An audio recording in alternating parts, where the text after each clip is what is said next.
Tetapi ingat, jangan pernah meninggalkan leluhur Anda yang misalnya dulu di Sumatera. Jangan. Ini tetap leluhur Anda ya. Mereka juga, beliau itu juga.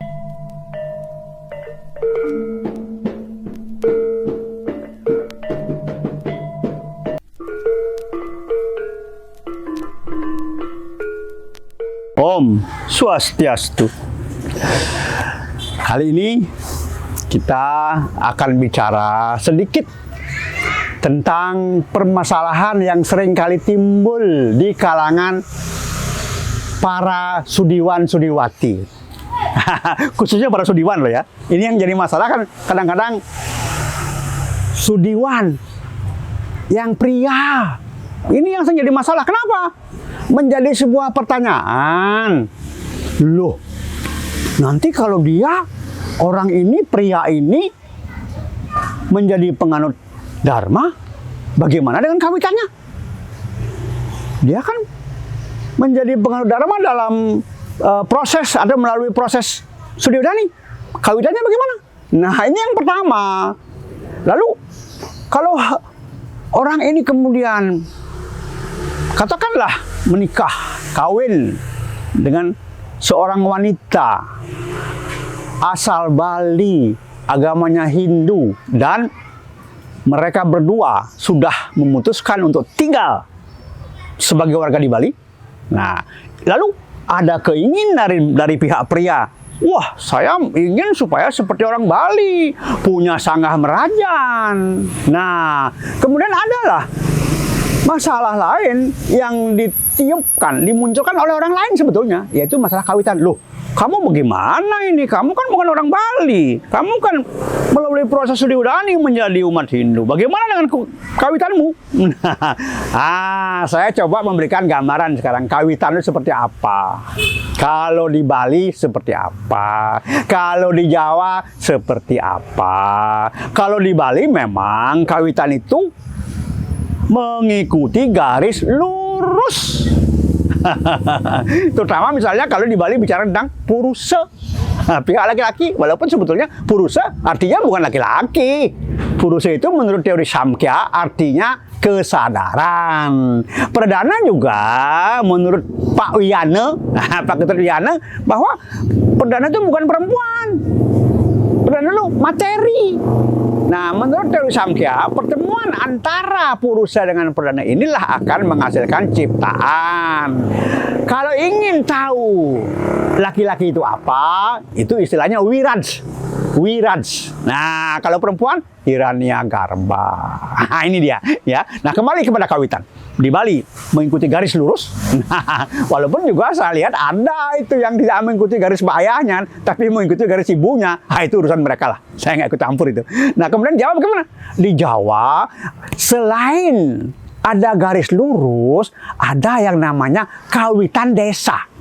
Nah, bagaimana munculnya kawitan desa ini? Misalnya, beberapa orang datang ke sebuah wilayah yang masih tertutup, liar, hutan, belantara. Nah, kemudian beberapa orang ini memutuskan untuk membangun sebuah permukiman di sana. Membangun desa. Jadi dikatakan apa? Yang babat alas. Ya, orang Jawa mengatakan yang membabat alas, kemudian membangun permukiman. Nah, setelah mereka mati, nah, mereka dihormati oleh keturunan-keturunannya. Dan semuanya bergabung di desa itu. Mengatakan bahwa itu kawitan desa. Nah, bentuknya apa? Ya, bukan tidak selalu berbentuk kuburan, bisa punden, bisa danyangan, ya, bisa mungkin cuman sebuah areal yang ada pohon besar, petilasan misalnya. Nah, ini jadi mereka dihormati oleh penerus-penerusnya di permukiman itu dan mereka disebut dengan kawitan desa. Jadi bareng-bareng rame-rame. Di Bali Utara masih ada, coba lihat. Les Sembiran, Tajun, Indrakilo, mungkin sampai ke Kintamani, masih ada yang namanya kawitan desa. Bahkan ketika saya pergi ke komunitas umat transmigrasi asal Bali Utara di Sumatera Selatan, mereka membangun kawitan desa itu melebihi Kayangan 3. Coba bayangkan, begitu besar rasa hormat mereka terhadap para pendahulu di situ. Yang kemudian dikatakan kalau Jawa, oh itu sing bau rekso, yang bau rekso wilayah itu, Pupunden sangat dihormati. Nah, ini kawitan desa di Jawa, ya. Bali Utara juga masih ada di Bali Utara itu, ya. Kemudian kalau di Bali Selatan Timur sudah agak berbeda, kawitan mengikuti garis lurus. Tapi kalau Jawa kawitan desa itu rame-rame dia, tidak satu klan, tidak satu kelompok, tapi rame-rame. Nah, bahkan ini akhirnya menjadi sebuah pura besar dan ini akan menyatukan mereka menjadi sebuah kelompok yang sangat besar dan mereka melakukan kegiatan bersama-sama dalam kebersamaan. Tidak ada ini lebih tinggi, ini lebih rendah, tidak ada. Kebersamaan inilah menjadi salah satu modal bagi mereka sehingga mereka bisa berkembang di sana, ya. Saya melihat itu ada di Sumatera Selatan, di air Tales, air Ketupat, ada itu. Cuman sayangnya, kenapa kemudian Kayangan Tiga yang sudah dibangun besar-besaran dengan halaman seluas lapangan bola, ya, itu kok dibedakan perlakuannya. Nah, ini kekurangan kita. Artinya apa? Kayangan Tiga itu juga harus dirawat, dipelihara, dilestarikan. Kawitan desa juga harus tetap dihormati. Nah, ini kita lihat contoh-contoh di Jawa seperti ini, tetap kawitan desa yang mereka sebut dengan punden atau pedanyangan, tapi tetap juga pura-pura Kayangan Jagat mereka lestarikan. Nah, ini dia. Nah, dalam momen ini saya hanya ingin menyampaikan bahwa masalah kawitan seringkali menjadi masalah ketika para Sudiwan itu menjadi penganut Hindu. Padahal sebetulnya kawitan ya kawitan, walaupun dia misalnya bukan orang Bali, kemudian leluhurnya jelas bukan orang Bali, nah kemudian dia ingin seperti orang Bali, leluhurnya dia tetap itu juga, tidak mungkin berganti, dan tidak sulit. Hindu punya ritual untuk, katakanlah dalam tanda kutip, melinggihkan ritual supaya leluhurnya yang dulu waktu hidupnya bukan pengaruh Dharma untuk melinggih di situ. Dan ingat, kalau kita kemudian misalnya tinggal di Bali, ikut belajar tentang tradisi di Bali, boleh-boleh saja. Tetapi ingat, jangan pernah meninggalkan leluhur Anda yang misalnya dulu di Sumatera. Jangan. Ini tetap leluhur Anda ya. Mereka juga, beliau-beliau itu juga. Hanya sekarang Anda ikut tradisi Bali, tapi juga tidak boleh lupa kepribadian Anda adalah kepribadian orang Sumatera misalnya. Leluhur Anda adalah orang Sumatera. Apapun agamanya dulu tetap menjadi leluhur Anda dan tetap bisa dilinggihkan di situ. Nggak ada masalah. Tidak ada masalah. Ya, tidak ada masalah ketika ada Sudiwan. Nah, ada pria. Nah, di masa lalu ini sering menjadi kendala dan dipermasalahkan sehingga banyak orang yang ingin menjadi penganut Dharma, tapi karena ini dipermasalahkan, akhirnya mereka tidak pulang ke rumahnya sendiri, tidak pulang ke rumah Dharmanya. Akhirnya mereka menjadi bagian orang-orang yang tersesat secara metafisik. Ini banyak terjadi. Coba lihat. Maaf, saya nggak mau menjeburkan di mana, tapi wilayah barat ada, wilayah timur ada. Dan sekarang masalah ini sebetulnya sudah selesai.